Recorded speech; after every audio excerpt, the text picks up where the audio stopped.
Dirapikan dulu selenangnya. Nah, ya dipegang. Usianya berapa? 16 tahun. 16 tahun. Masya Allah. Dari mana? Asalnya dari mana? Dari Kampung Medan. Dari sini juga. Oke. Boleh tahu motivasi untuk ikut lomba ini apa dulu? Motivasinya dulu. Katanya sih cuma berusaha menuntut ilmu karena ada pepatah yang mengatakan tuntutlah ilmu sampai ke negeri Cina. Oh ya, Cina sekarang mana ya? Masih dari Cina juga. Baik, boleh tahu temannya mau sampaikan apa ya? Memberi pendidikan kepada anak.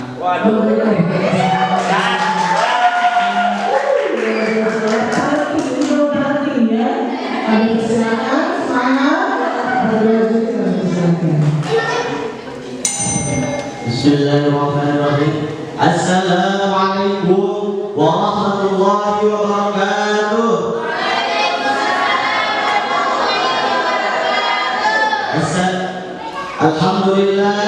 Alhamdulillah rabbil alamin, al-hadi ila siratal mustaqim, al-qa'im wal jabir fa inna dhikraka tanfa'ul mu'minin. Wassalatu wassalamu ala habibillah sayyidil makhluqin sayyidina Muhammadin imamil hadin wal muhtadin al-qa'il utlubu ilma wa lam yusir wa ala alihi wa sahbihi ajma'in amma ba'du.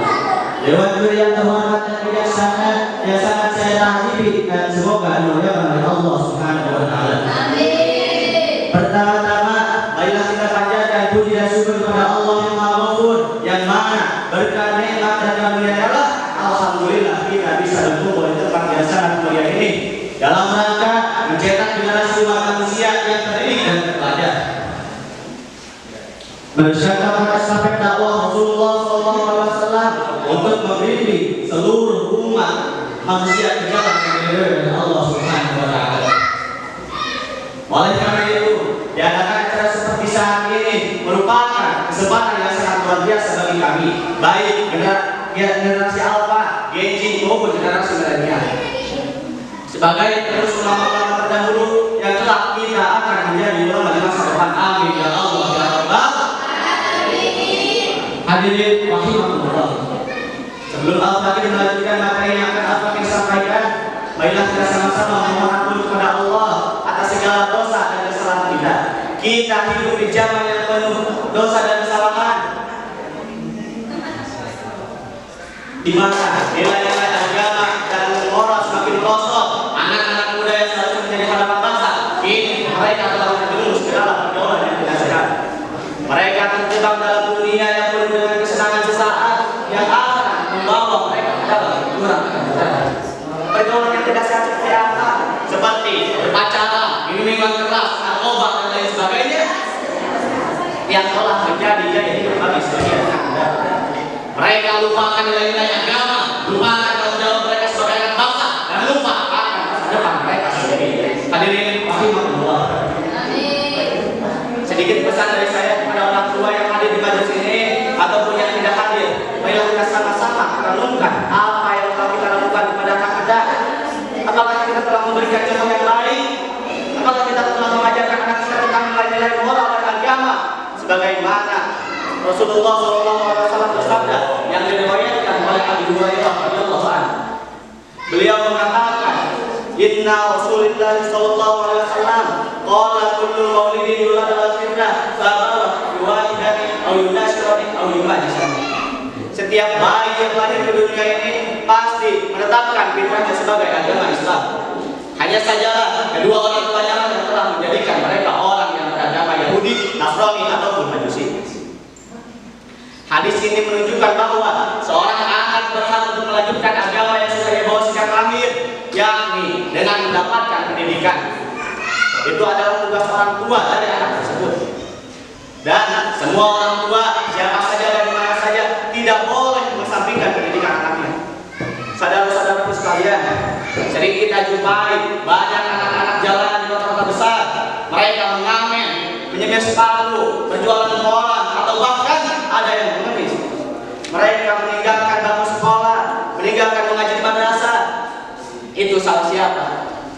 Yang jelas, anak-anak tersebut menginginkan pendidikan-pendidikan yang seharusnya mereka dapatkan, yang kelak akan menjadi warna dan corak bagi masa depan bangsa dan negara.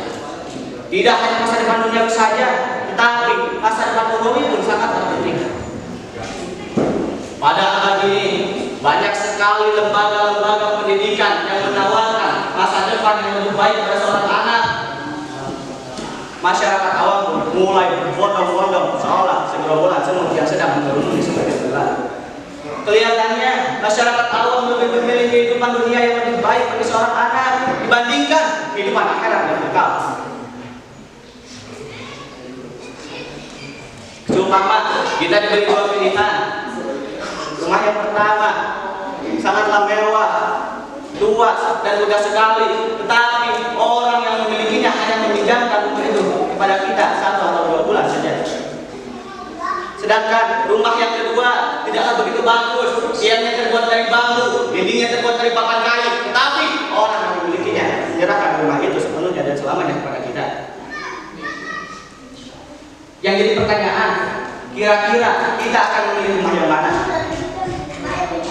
Sungguh celaka apabila kita memilih rumah yang mewah. Karena semewah apapun rumah itu, pasti suatu saat akan kita tinggalkan. Betul? Begitupun dengan kehidupan dunia dan akhirat. Sungguh celaka apabila kita mengesampingkan dan tidak menghiraukan kehidupan akhirat. Begitupun dengan kehidupan akhirat. Sadarkah kita masyarakat awam, sadarkah kita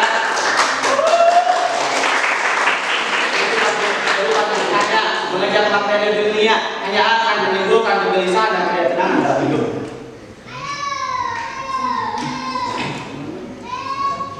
Lalu bagaimana seorang anak itu dididik? Inti dari tujuan pemberian pendidikan selain untuk melanjutkan ajaran agama Islam, tapi adalah untuk melatih hati dan jiwa agar lebih tenang.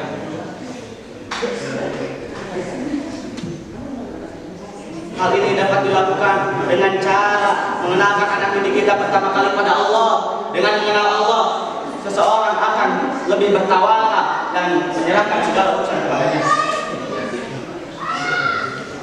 Dan dengan begitu, seseorang akan dapat lebih ketenangan dalam hati dan jiwanya dalam mengarungi kehidupan ini. Bagaimana firman Allah Subhanahu wa taala yang berbunyi, A'udzu billahi minasy syaithanir rajim. Bismillahirrahmanirrahim. Alladzina amanu wa tatma'innu qulubuhum bi dzikrillah. Ala yaitu mereka orang-orang yang beriman, hati mereka menjadi lebih tenang karena dengan mengingat Allah. Ingatlah, hanya dengan mengingat Allah seorang akan menjadi lebih tenang. Kata Allah, ingat aku, maka aku pun akan mengingatmu. Lalu bagaimana cara kita mengingat Allah? Salah satu caranya yaitu dengan kita sholat. Sholat disebut dengan zikir, dan zikir adalah artinya benar, artinya iya. Makanya tadi saya katakan di awal, sholat melatih kita untuk selalu ingat kepada Allah. Makanya kalau kita sedang capek, sedang lelah, apalagi beban itu datang dari orang-orang terdekat kita harus ingat kepada Allah. Maka hati kita akan menjadi lebih lapang. Ingat Allah, maka tidak akan ada beban dalam hidup kita. Dan ingat, semua itu akan berakhir ketika kita sudah wafat. Hadirin rahimahumullah. Mungkin itu saja yang dapat saya sampaikan. Kurang dan lebihnya mohon dimaafkan. Hadanallahu wa iyyakum ajmain. Wassalamualaikum warahmatullahi wabarakatuh.